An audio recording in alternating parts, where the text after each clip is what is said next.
In fact, it's not really been until later in my life where I have done a lot more study myself, where I discovered just how badly Latter-day Saints actually were persecuted.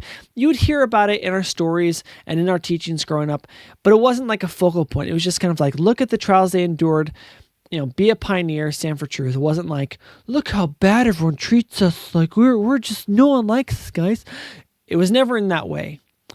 Though there's so much evidence where you could easily start to think that way because of how bad our the faithful saints, our people, were treated in America, in the land of freedom, of religious freedom.